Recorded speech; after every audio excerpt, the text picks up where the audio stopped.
Hello, this is Warren McCray, week 4 VCR project for Full Sail University. This is my capstone week 4 project.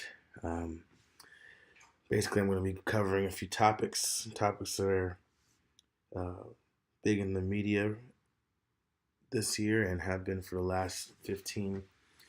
Basically, I'm going to be covering uh, the closure of Ecotech Institute, which has been slated in real life to close early 2019.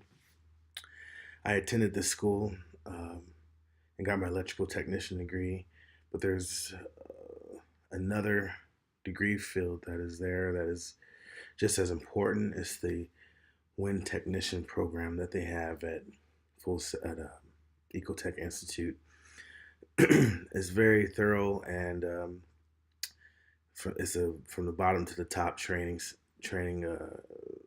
system that allows technicians once they graduate to be employed countrywide or worldwide as wind technicians. As you can see here, there are about 5,800 jobs, and the median pay is roughly $53,000.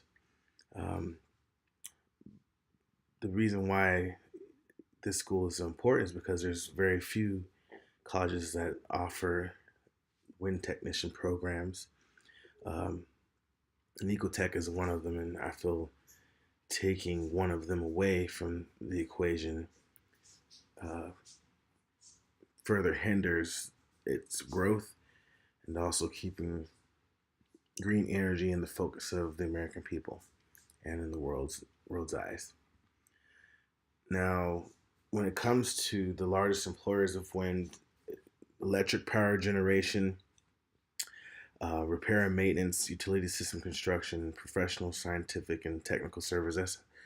That's how it's used, and you can see the salaries that come with each. Um, there's wind turbine systems all over the world, and predominantly in the United States, we have wind turbine companies that are based out of Texas, Colorado, Wyoming, Minnesota, Florida, amongst many other states. And taking away that school and the loss of the funding will allow these companies not to be fully staffed and also hinder wind's further growth. Now, the question is why are we so concerned about wind technology? So when we talk about wind technology, we're talking about it as a fix to end our dependence on fossil fuels. You have oil, coal, natural gas, and those fossil fuels emit CO2 in the atmosphere. Even burning wood emits CO2 into the atmosphere, which raises the temperature of the world, and in turn creates drought and famine.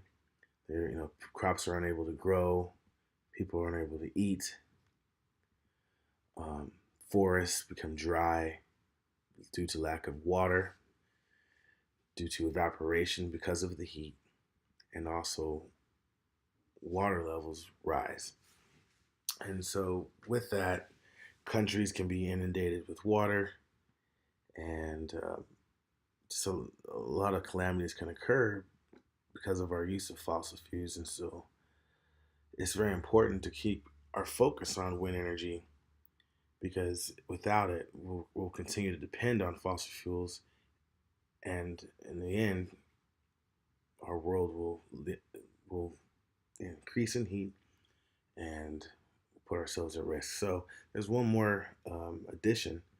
Our fossil fuels continue to rise. As you can see, in 2010, it was about $85.9 billion you know, in 2010 now, and then it's slated to project in 2038 to $200 billion for oil price projections. And so we need to end our dependence on fossil fuels, and we need to continue to back solar, wind, thermal, and other types of energy, or else our world will end. We need to find a better means. And so that is the discussion that I would have with the state of Colorado and the governor and the board members that are involved with attempting to close the Ecotech Institute, as it is a very important staple in our economy and also in our world. Have a nice day, and I will talk to you later. Bye.